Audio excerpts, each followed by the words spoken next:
Entre los años 1930 a 1961, todo lo que respiraba, se moviera o simplemente existiese en la República Dominicana debía rendir por obligación y deber culto a la persona de Rafael Leonidas Trujillo Molina, el dios de la patria nueva. El jefe era la figura máxima en la nación dominicana y era una exigencia que en todos los actos de la vida regular, así como todos los eventos, tanto públicos como privados, se realizaran iniciando dando las gracias y reconociendo el trabajo del gran hombre. Y si creen que exagero en mis palabras, quédense un poco más y verán a lo que me estoy refiriendo.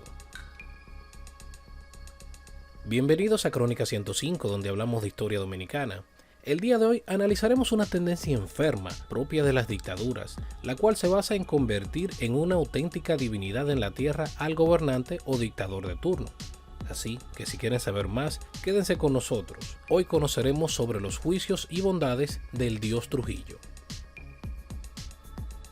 ¿Qué es un dios? Si lo abordamos desde una definición simple, encontraremos que un dios es un ser supremo, omnipotente, omnipresente, omnisciente, creador, juez y protector de sus adoradores. Curiosamente, esta definición tiene mucha afinidad con la forma de gobernar de Rafael Leonidas Trujillo, a quien por muchos años se le guardó el mismo respeto y temor que se le guardaba a un dios de la antigüedad, y créanme que no es ninguna exageración. Aunque para aceptar este concepto, primero debemos tener en cuenta que, históricamente, hombres de carne y hueso han sido declarados dioses por las distintas culturas, siendo estos considerados como divinidades en la tierra. Sin embargo, esta era una práctica implementada mayormente en la época antigua, cuando los grandes reyes como los persas y los egipcios gobernaban la tierra. Pero, ¿y qué tal si Trujillo hubiese nacido en esa época y se le hubiese dado la oportunidad de gobernar sobre un gran pueblo?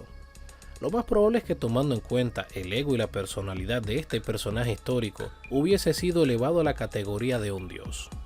Pero un simple mortal no se convierte en dios de la noche a la mañana, por lo que para poder alcanzar su estado de divinidad, el jefe tuvo que pasar a hacer muchas cosas buenas y muy malas, tales como mentir, manipular, traicionar y matar, pero también recompensar, dinamizar y promover.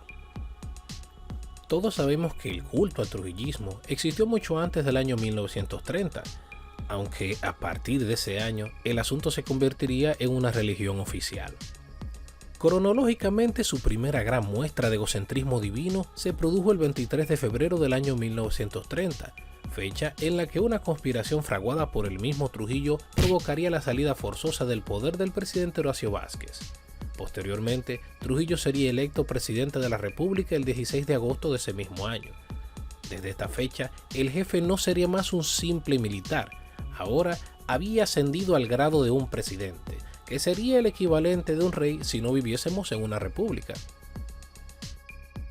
El primer paso estaba dado. Trujillo comenzaría a dirigir el país como regente principal. Había mucho que hacer. El país básicamente era un desastre casi en todos los sentidos. Aunque este no tuvo tiempo para relajarse, su prueba de fuego como rey, que terminaría impulsándolo a la divinidad, no tardaría en hacer acto de presencia. Esta consistió en hacer frente a la furia de la madre naturaleza, pues el 3 de septiembre del año 1930, la República Dominicana fue sorprendida por el paso del huracán San Zenón, un terrible huracán de categoría 4 conocido históricamente como uno de los más mortíferos y potentes, el cual haría trizas la ciudad de Santo Domingo en fracción de horas. Curiosamente, esto pasaría aproximadas unas 3 semanas luego de Trujillo haber asumido el poder del país, como si este acontecimiento fuese una forma de probar la valía del jefe. De este evento ya hemos hablado largo y tendido en este canal, en nuestras series documentales, por lo que si te interesa profundizar en el tema, te aconsejamos que veas estos videos que tenemos en este mismo canal. El asunto es que el huracán San Zenón destruiría la ciudad de Santo Domingo casi por completo y dejaría una enorme cantidad de muertos, pero la mano benévola del benefactor de la patria, tal cual deidad misericordiosa, iría en auxilio de los más necesitados. Así que desde su providencia, la ciudad sería reconstruida con una mejor planificación. Entiéndase por esto, calles más organizadas, mejor sectorización y distribución de los servicios. Toda la República estaba agradecida con el eficiente trabajo de Rafael, La gente decía en las calles que al fin tenían un presidente que se preocupaba por los pobres. Este fue el inicio de la exaltación de Trujillo a un grado más alto, el de Dios. Así que como deidad en desarrollo comenzaría a dar sus primeros grandes pasos, y uno de ellos fue cobrar tributo por haber reconstruido la ciudad de Santo Domingo. De ahora en adelante, la ciudad llevaría su apellido, es decir, la ciudad de Santo Domingo ahora se llamaría Ciudad Trujillo. Esto fue solo el principio. Deben saber que Trujillo fue un hombre muy egocéntrico a quien le agradaba ser reconocido y alabado por los demás. Ser alabado por otros era su delicia. De hecho, le gustaban tanto los elogios que con el tiempo glorificar su figura se convertiría en una exigencia no escrita en la ley. Por este motivo, muchos de los que eran parte de su anillo palaciego eran puros aduladores, lamebotas y descarados. Pero el deseo de ser glorificado por las masas constantemente también era parte de su técnica de gobierno. No deben olvidar que uno de los pilares que mantiene una dictadura en pie es el culto a la persona del dictador, en este caso del Dios. Es un mecanismo utilizado conjuntamente con una maquinaria propagandística permanente, con la cual hostigan la mente del pueblo y envenenan los medios de comunicación. Es una técnica muy exitosa y ha sido implementada básicamente por todos los regímenes dictatoriales del mundo, desde los europeos hasta los africanos, y los dominicanos no somos la excepción. Era de esta manera como la figura del líder debía ser constantemente exaltada y alabada por el pueblo. Básicamente era una obligación, así que olvidar estas reglas solía ser un tanto peligroso y por lo general traía consecuencias nefastas a los infractores, quienes debían pagar un precio muy caro por haber olvidado dar créditos y alabanzas a su líder o su Dios. Pero aún no hemos llegado a esta parte. Por el momento, Trujillo es un Dios benévolo con su pueblo. Pero un Dios es más que simples súbditos que veneran su figura por temor a su ira divina. Un Dios debe velar por el bienestar de sus devotos. Es así, Trujillo desplegó el más grande y ambicioso proyecto de construcción de infraestructura jamás hecho hasta entonces en toda la historia de la República. En esta parte el jefe se lució a lo grande, pues sus construcciones son innegablemente las más fuertes y emblemáticas. Históricamente, las construcciones trujillistas son reconocidas por el pueblo dominicano como las mejores y jamás hechas en toda la historia, superadas quizás por las construcciones coloniales de los años 1500. Y si no me creen, les invito a que puedan darse una vuelta personalmente por algunos de estos lugares y los puedan evaluar ustedes personalmente. Pero la generosidad del benefactor no se limitaba solo a construcciones de edificios suntuosos. Según el historiador dominicano Frank Moya Pons, su gran carta jugada a partir del año 1938 consistió en enriquecer la base del país, la cual para esos años no tenía nada de qué presumir, así que pondría en marcha un intenso programa de estimulación a la agricultura. A estos fines se hicieron generosas donaciones de grandes extensiones de terrenos a campesinos de tierras que eran propiedad del Estado, con el fin de que estos las cultivaran. Conjuntamente a esto, construirían múltiples carreteras y caminos que conectarían con mayor velocidad y eficiencia el transporte de mercancía y las comunidades, lo que hizo que la República Dominicana fuese autosuficiente en su producción alimenticia, cosa que no pasaba anterior al año 1930. Hasta el momento, el dios Trujillo se encontraba activamente trabajando por el bienestar de sus súbditos, pero se había percatado de un detalle muy importante.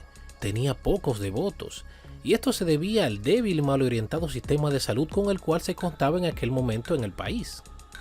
Tengan presente que para esos años la mayoría de la población era de origen rural y muchos nunca habían visitado un médico en su vida. Más bien preferían tratar sus dolencias con remedios caseros, asunto que provocaba una tasa de mortalidad bastante elevada. Así que Trujillo se pondría a trabajar fortaleciendo el sistema de salud de la República. Y de hecho tendría magníficos resultados, pues comparativamente para el año 1935, la población dominicana era aproximadamente de 1.480.000 habitantes, pero para el año 1950 la demografía había crecido a 2.100.000 habitantes, y para el año 1960 la cantidad de habitantes en el país superaba los 3 millones, aunque para lograr este crecimiento el jefe abrió las puertas a la migración extranjera, especialmente la europea, la cual se asentó de manera permanente en la República. Ahora Trujillo contaba con suficientes vasallos para su culto, pero había un pequeño problema, y es que el país no tenía producción industrial suficiente. La agricultura y la ganadería eran básicamente lo que mantenía la economía del país a flote. Así que por un tiempo Trujillo estaría calculando la forma de incrementar las ganancias del país. Fue cuando algo con lo que nadie contaba sucedió. El 1 de septiembre del año 1939 explotaría en la cara del mundo la Segunda Guerra Mundial, donde los países poderosos entrarían en conflicto directo y gastarían muchos de sus recursos en el proceso. Era la oportunidad perfecta para conseguir dinero. Un dios sin recursos deja mucho que desear, así que, siendo habilidoso, Trujillo usaría esta oportunidad única para enriquecerse él y el país a través de este conflicto bélico, por lo que iniciaría la creación acelerada de un sinnúmero de empresas que no existían en el país, a la vez que fortalecería las ya existentes, cosa que cambiaría para siempre la forma de ver la vida de los dominicanos. Así que en aras de suplir las exportaciones solicitadas mayormente por los Estados Unidos para sus operaciones bélicas, crearía fábricas de aceite comestibles, cementeras, productoras de papel, refinerías de bebidas alcohólicas, embutidos, fábricas de leche procesada, refinerías de azúcar, empresas metalúrgicas, procesadores de cristales y vidrios, grandes procesadoras de pan, fábricas de pintura, procesadoras de café, grandes carnicerías, procesadoras de chocolates y dulces, empresas de corte y pulido de mármol, empresas farmacéuticas, empresas textiles, entre muchísimas otras, las cuales enriquecieron el país de una forma acelerada hasta el año 1950, pues la guerra había concluido en el año 1945. Pero a pesar de las grandes riquezas que la divinidad dominicana había traído a sus dominios, existía un problema del cual debía hacerse cargo él personalmente. Nadie más podía, y era que la República Dominicana tenía una deuda bastante alta con los Estados Unidos, a raíz de la cual las aduanas se encontraban embargadas desde hace años. Esta deuda estaba siendo arrastrada desde los años del presidente Ulises Seró, pero a la sazón no habían sido pagadas. Así que por medio de sus sacerdotes, el dios Trujillo liberaría al país de esas nefastas cadenas económicas que habían atado a las repúblicas desde principios de siglo. Así que el 15 de febrero del año 1941 comenzarían las negociaciones. Y ojo con esta parte. Para cuando Trujillo asumió el poder en el año 1930, el país adeudaba unos 16 millones de dólares a los Estados Unidos de Norteamérica, pero gracias al manejo del jefe, en julio de 1947 la deuda estaba en 9.271.855.55 dólares. Así que aprovechando la gran bonanza que había dejado la guerra por las exportaciones, ese mismo mes, Trujillo emitió un cheque por la cantidad adeudada a los acreedores, con la cual liquidaba en su totalidad la deuda que por tantos años importunó al país. Aunque esta parte de la historia tiene un lado oscuro que no muchos conocen, pero de eso les contaré en otra ocasión. El pueblo estaba feliz. De hecho, este fue un logro sin precedentes y fue victoriado por el pueblo, que reconocía la capacidad superior del gobierno del dios Trujillo, así como por todos los medios de comunicación de la época, quienes transmitieron la noticia día tras día durante muchísimo tiempo. Este fue un hecho tan importante que aún en la actualidad se considera como uno de los logros máximos de los gobiernos del jefe. Las cosas estaban marchando muy bien, pero la divinidad se estaba comenzando a impacientar. Le hacía falta un auténtico templo digno de su grandeza, desde el cual pudiese gobernar sobre los simples mortales. Este había encargado su construcción el 27 de febrero del año 1944, cumplidos los primeros 100 años de independencia dominicana, esto al arquitecto italiano Guido de Alessandro, quien no defraudaría a Trujillo. Este entregaría la obra el 16 de agosto del 1947, unos 3 años después de haberse iniciado la construcción. El jefe al fin tenía una obra digna de su investidura, así que a partir de ese año, este templo sirvió para albergar a los más fieles adoradores al culto trujillista, quienes literalmente besaban el suelo por donde éste pisaba. Trujillo estaba feliz. También sería a partir de esta fecha cuando las cosas comenzarían a tornarse un tanto siniestras. La economía estaba marchando bien. Los militares estaban contentos y el pueblo estaba progresando. Era hora de que el culto al trujillismo se expandiera. El jefe estaba trabajando mucho por sus fieles, y estos debían responder con alabanzas. Así que, como templos de adoración secundarios, al jefe le servían los ayuntamientos de las distintas provincias, desde donde permanentemente se veneraba su figura día tras día. Aunque también otra de las exigencias del dios Trujillo era que todos los eventos, tanto públicos así como privados, debían consagrarse a él. Y cuando me refiero a eventos, entiéndase por esto reuniones particulares, eventos deportivos, eventos culturales, religiosos, prensa, transmisiones radiales y televisivas, y creo que hasta en los funerales se debía dar las gracias al jefe. Aquello era un dominio total, del cual no había manera de escapar, pues era la voluntad de un dios. Como un dato curioso, en el año 1955, un grupo de abogados de la ciudad de Santiago de los Caballeros olvidaron aclamar la divinidad del jefe en uno de sus eventos. Como consecuencia, todos fueron brutalmente castigados, aunque de esto les hablaré después. Pero las adoraciones aún eran insuficientes. Los templos eran muy pocos para saciar el hambre del dios Trujillo. Su presencia debía ser inmensa, además, todos debían conocer sus grandes obras. Así que para recordar a sus devotos que Trujillo estaba ahí, serían colocadas en todas partes estatuas, bustos, esculturas, retratos, placas, afiches y toda clase de imágenes con la figura del jefe. No había un lugar al que fueses en el cual no te topases con la figura de Trujillo. E incluso, hasta en las placas de los automóviles se podía leer la palabra ¡Viva Trujillo! El omnipresente literalmente estaba en todas partes, en las oficinas públicas, en las empresas, en las universidades e incluso en las casas de los ciudadanos. La figura del jefe debía estar presente, pues todos debían tener una placa cuya leyenda decía: en esta casa Trujillo es el jefe. Todos los dominicanos debían rendir culto a su nuevo dios. Pero no conforme con esto, tampoco bastaban los templos y que su imagen estuviera por doquier. Faltaba más. Todos debían inclinarse ante la providencia del Señor de la República. De manera que en las emisiones radiales y en los programas televisivos de la época, constantemente el mensaje del benefactor de la patria era difundido día tras día, hora tras hora y minuto tras minuto. En las escuelas, la mente de los jóvenes era adoctrinada para alabar la figura del jefe, debiendo guardar respeto y devoción al ser todopoderoso. Así, cuando fuesen mayores de edad, debían servir en sus fuerzas armadas. No olviden que en la era de Trujillo el servicio militar era obligatorio para todos los hombres aptos para combate. Cuenta don Darío que en sus años de juventud vivía en una zona rural bastante apartada, pero que esto no era motivo para no presentarse a sus entrenamientos.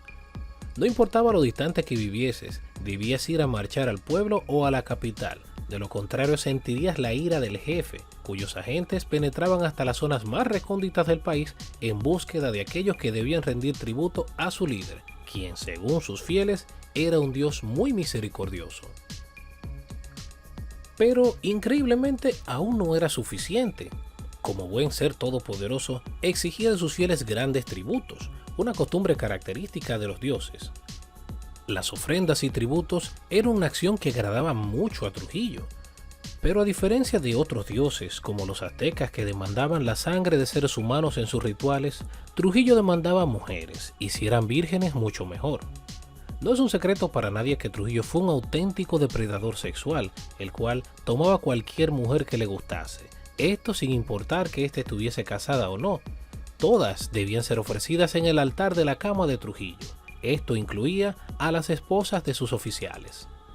De hecho, describe el expresidente de la República, Dr. Joaquín Balaguer, en su libro Memorias de un cortesano de la época de Trujillo, que el jefe le llevaban las mujeres por docenas directamente a su oficina en el Palacio Nacional.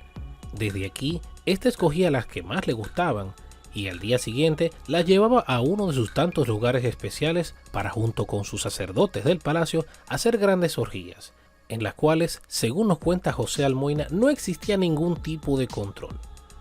Esta parte la dejaremos hasta aquí, pero si te interesa saber más respecto a esta faceta de la vida de Trujillo, te recomendamos que veas el video titulado Trujillo, la insaciable máquina del sexo, que tenemos en este mismo canal. Un dios comprende que la vida de los mortales se desenvuelve en torno al dinero y al trabajo, y que estas actividades se desenvuelven en sus dominios. por lo que de estos esfuerzos el dios Trujillo debía ser diezmado. Era de esta manera como los trabajadores del sector público debían ofrendar a modo de impuestos y contra su voluntad el 10% de su salario al Partido Dominicano, es decir, el Partido de Trujillo, o como se le conocía también, el Partido de la Palmita. Esta era la única organización política legal y admisible en la República, a la cual por obligación todos, absolutamente todos, debían estar inscritos en él, a pena de multa o prisión. Pero, ajenamente a todo esto, el dios Trujillo era benevolente y bondadoso con los suyos. Este poseía grandes riquezas que generosamente compartía con los más pobres. Era indiscutiblemente el dueño del oro y de la plata de Santo Domingo, pues el 80% de las grandes empresas en el país eran de su propiedad. Estas iban desde la fábrica de pinturas hasta la compañía eléctrica. Básicamente tenía un monopolio comercial en el país irrompible. Según su conveniencia, este solía regalar dinero, materias primas, insumos y equipos de agricultura a aquellos campesinos que le alabaran. Los devotos a la fe del dios Trujillo solían ser recompensados con grandes dádivas. Era de esta manera como solía otorgar tierras y enseres de la época a aquellos trabajadores fieles al culto, siendo así que desde su providencia todos eran agraciados. Esta fue una práctica que en su ausencia continuaría uno de sus más fieles sacerdotes, el doctor Joaquín Balaguer, siendo así que el pueblo dominicano conocería y desarrollaría la mala costumbre de esperar dádivas de sus gobernantes. Otra de las características propias del dios Trujillo era su ira. Es conocido que un dios al enfadarse tiene el poder de azotar la tierra con grandes castigos como hambre, pestilencia, muerte, entre otras.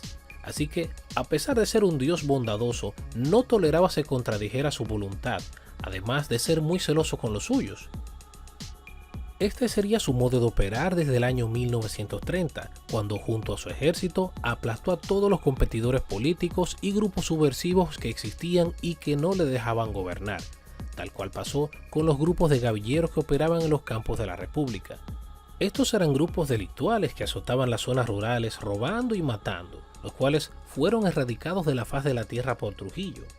Igual pasaría con los pequeños y grandes opositores, como el general Desiderio Arias, quien tuvo un final bastante trágico. Trujillo tampoco aceptaba la intromisión de ningún tipo de potencia extranjera en ninguna de sus formas, especialmente la intromisión de haitianos en el territorio dominicano. Esto trajo como consecuencia los desafortunados eventos de la masacre del Perejil del año 1937. Por igual, el jefe tampoco aceptaba intromisión de otros países ni de organismos colegiados internacionales, tales como la Legión del Caribe, organización compuesta por varios países de la región que en el año 1947 habían patrocinado una enorme excursión militar con el propósito de invadir la República Dominicana y derrocar al presidente Trujillo, y así eliminar una dictadura del Caribe. Y aunque el plan patrocinado por esta entidad llegó a realizarse, el mismo fracasaría miserablemente, pues Trujillo fue más astuto e interceptó las informaciones de la operación, siendo así que casi todos los soldados que participaron en la incursión armada de Cayo Confite perdieron la vida, y aquellos que sobrevivieron fueron puestos bajo arresto. En cuanto a las conspiraciones menores en su contra, participar en ellas era una sentencia de muerte. Muchas fueron hechas para traer la ruina al gobierno del jefe, pero casi siempre eran descubiertas. Eventualmente, los participantes eran encarcelados o ejecutados. De manera semejante trataba a los delincuentes, entiéndase, aquellos ciudadanos deshonrosos que les gusta delinquir. Según el señor José la Antigua, estos solían vivir poco, pues si eras atrapado en varias ocasiones delinquiendo, se trataba de un modo muy, pero muy especial. Y los que tenían la suerte se les obligaba a hacer trabajos forzados o trabajar como informantes para el servicio de inteligencia militar, pues sus vidas ahora pertenecían a Trujillo y él disponía la forma como serían castigados. Los dioses suelen ser crueles a veces y hacer justicia no siempre es agradable. Eso provoca que la devoción de sus súbditos decaiga, así que muchos abandonaron el culto y se pronunciaron en su contra, mientras que otros comenzaron a rezarle a otros dioses. Esto era algo que Trujillo no iba a permitir, todos debían ser devotos del culto, les gustase o no. Así que para hacer cumplir su divina voluntad, el dios Trujillo liberaría de los infiernos al Servicio de Inteligencia Militar, SIM, del cual ya hemos hablado largo y tendido, así que si quieres empaparte más de este tema, te sugerimos que veas este video que tenemos en este mismo canal. El SIM estaría conformado por auténticos demonios del Averno como el coronel Johnny Aves García y su séquito de calieses, personas sin ningún tipo de escrúpulos o aprecios por la vida humana, con los cuales, a partir del año 1956, Trujillo azotaría toda la República Dominicana como castigo a la población por haber desobedecido sus designios divinos. Sería en esta parte de la historia cuando realmente el puño de hierro del benefactor de la patria se mostraría tal y como es. Los castigos impartidos en esta época de la historia podrían ir desde varios días en prisión, trabajos forzados, la tortura, despojarte de algún derecho fundamental o despojarte de tu propia vida, cosa muy recurrente para esos años. Pero todo esto no fue más que muestra de desesperación del pseudodios, pues cuando una deidad no es alabada, su poder desaparece y eventualmente éste muere. Esto quedó más que evidenciado en los últimos años de la era de Trujillo. El afán por ser reconocido y obligar a las personas a tomar su nombre como estandarte o saber quién hablaba mal de su persona o de su régimen rayaba en lo exagerado. Aquello era simplemente increíble. Cada movimiento era monitoreado, cada paso era seguido, cada conversación era escuchada y cada lugar requisado. La vida no era plácida, pues el que una vez fue considerado como un dios benévolo se había convertido en un demonio que mantenía a la población obligada a vivir bajo una cortina de miedo. Los dominicanos estaban presos en su propio hogar, atados por cadenas que no se podían ver, no se podían oler o no se podían tocar. Pero todo acabaría el 30 de mayo del año 1961, cuando un grupo de antiguos devotos al culto del trujillismo se complotaron y decidieron, con la ayuda de otros conspiradores, poner fin a más de 31 años de terror en la República Dominicana. Ese día caería muerto el dios entre hombres tras haber recibido varios disparos. ¿A dónde había ido la divinidad de Trujillo? Había muerto el hombre de quien se creía era un dios en la tierra. Su providencia ya no estaba, pues un sorpresivo fuego de metralla lo había apagado para siempre. Aunque irónicamente lo que cualquiera pudiese pensar, la muerte de Trujillo fue lamentada por muchos ciudadanos. Para el momento de su sepelio, cientos de sus devotos lloraban la pérdida de su deidad y desfilaban frente a su féretro estupefactos. Muchos no podían creerlo y se negaban a aceptar que el jefe estaba muerto. Pero la verdad es la siguiente. Todos los grandes gobernantes de la antigüedad que fueron declarados dioses por sus adoradores también murieron, lo que nos permite entender la moraleja de esta historia. Solo existe un Dios todopoderoso y justo que ama a las personas, y Él no es un dictador. Si este video te gustó, apóyanos suscribiéndote a nuestro canal. Así mantendremos viva la historia de la República Dominicana.